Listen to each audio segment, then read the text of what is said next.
Here's a segment from the latest edition of St. Charles Parish Today, a monthly local talk show. Visions of sugar plums are eventually replaced with visions of sugar atop delicious king cakes. It's a cycle that happens every winter in Southeast Louisiana. And as we transition to the carnival season, many people have coastal restoration on the brain.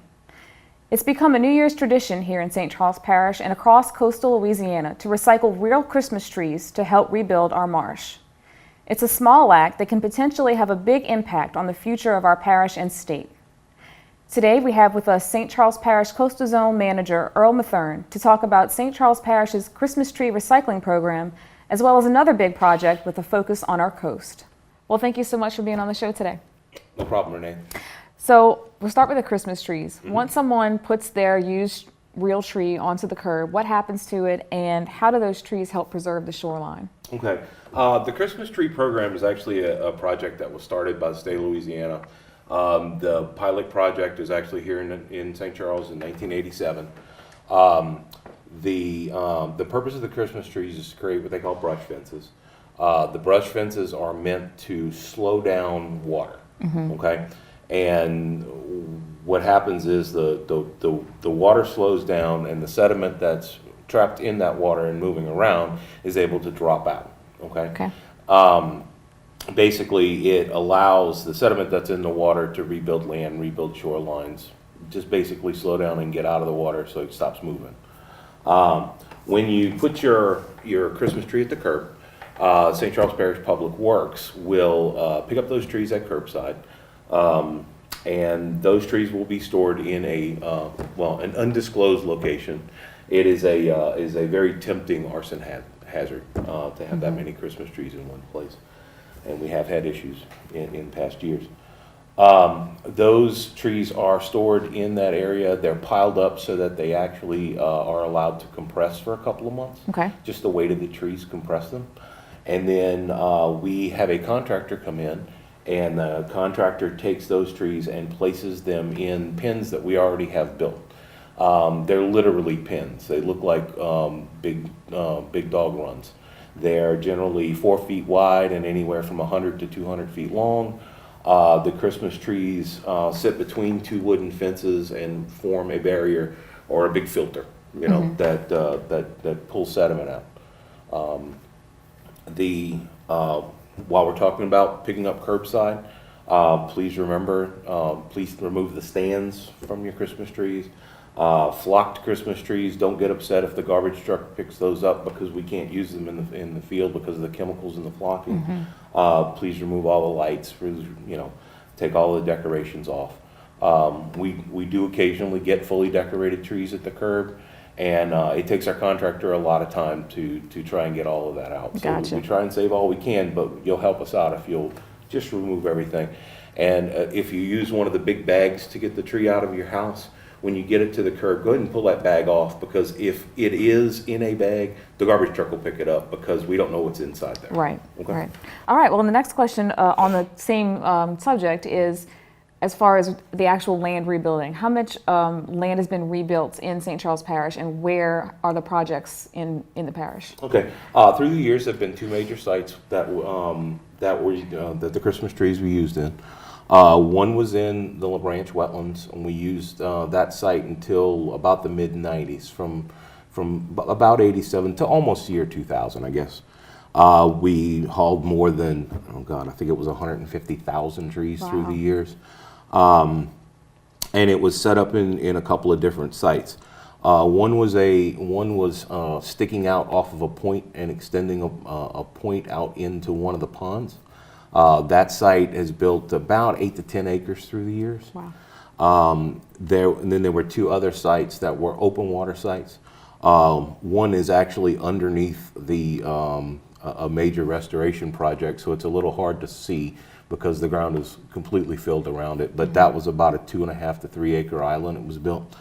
And the other site was out in the middle of the pond that's existing there, that's still there today, but we had a tornado take that out. It was about another 1 or 2 acre island that it was established. But because there's another restoration project coming, we've chosen not to rebuild that one because it's going to be filled in anyway. The second site is in Baigosh. That is in an area known as Seminole Ponds. Seminole Ponds was a little different. We used it as some shoreline protection to stop some existing erosion, and we used it as a canal plug to slow the tidal water coming down through it. We've had maybe 7 or 8 acres that we've seen that reemerge from the depth. But the amazing thing is that entire pond, that entire 400 to 500 acres, has shallowed out, and we've started to get some submerged aquatic vegetation growing in there because the water's simply not moving as fast through the site. That's so cool that just, simple Christmas trees can do all that work. It is. It was conceived by a guy named Dr. John Day, and as an idea to not only do some kind of wetland restoration at a reasonable price, but also to keep those trees out of landfill. Exactly. So. Right. All right, we're going to switch gears and talk about the coastal plan for the parish. Yes. So that's something you've been working on. What will the plan do for St. Charles Parish? It's something that we've never had before. We have comprehensive land use, but we've never had coastal. True.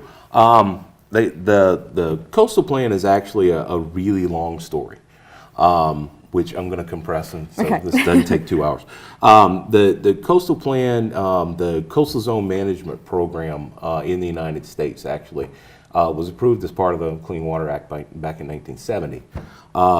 The St. Charles Parish has actually had a standing coastal zone committee since 1968 and helped to write parts of the Clean Water Act that authorized it. In fact, frankly, most of that committee and our chairman, Milton Comm, is still the same guy that was running it then. Because the way the coastal plan works is that it's basically just an agreement between St. Charles Parish, the state of Louisiana, and the federal government, saying these are the areas that we know shouldn't be developed, we know can be developed, we know can be developed with conditions, or are already developed, frankly. And basically, it's a series of map and management areas that say these areas need special attention for development. These areas we kind of know what's going on in these areas, and then there are some areas that we simply shouldn't develop. And if those areas are going to be developed, it needs special attention to those areas. It's basically the same as getting a wetland permit from the Corps or the state as it is today. The only difference is that St. Charles Parish, once its coastal plan is developed, well, it'll have a little bit more input. On smaller projects, and this is the big sort of the big carrot, the reason that St. Charles Parish would want to participate in this, is that on smaller projects, on the ones that our homeowners are dealing with, on docks and on bulkheads, and on small projects that make you scratch your head and go, why is the state even worried about this? This would allow St. Charles Parish to actually make the decisions. Okay. As long as we're consistent with our plan and with the way the Corps and the state tell us to consider it, then those wetland decisions will actually be made locally. Now it's still the same wetland permit, but the only difference is the people making the decision are local rather than the state and the federal government. Right. Okay. Makes a lot of sense. And this also has implications for levee building and flood insurance as well. It can. Okay. It can. The idea that that coastal planning and or wetland protection and frankly flood protection are the same thing was a concept that a lot of coastal zone managers, including myself, had promoted for years.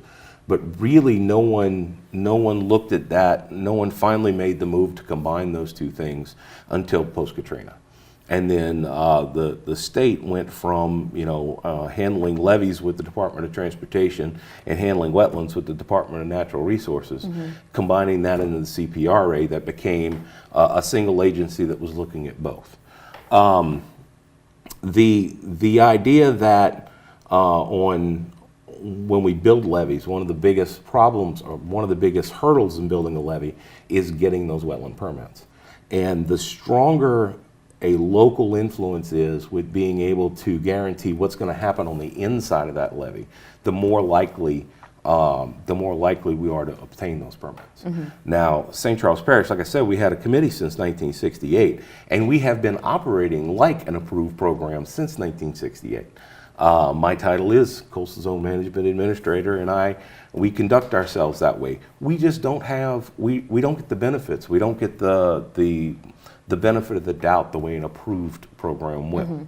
So yeah, it'll improve odds with us being able to acquire permits for levies, as well as it should allow us to open up some other mitigation doors. Gotcha. In the long term. That's very, very important. Yeah. So is there anything you'd like to add as we close out? I'm going to add the same thing I always add. I'm going to add buy flood insurance. For those folks who came out and saw me with the flood insurance information tour we did, the same is still true. We know that flood insurance that costs are gonna be rising. We've gotten a lot changed in Washington, so they shouldn't be rising to the point of putting us out of our homes. But it's important that you have a flood insurance policy to be able to keep those rates lower in the long term. Right. It's important for keeping your house. It's important for if you actually have a flood, and it's important if you ever want to sell your house. It protects the value of your home in the long term. That's kind of been the theme of the year. Exactly. Yep. All right. Well, thank you so much for being on the show. Anytime, Renee. Watch the entire episode at www.scptoday.com or on SCP TV.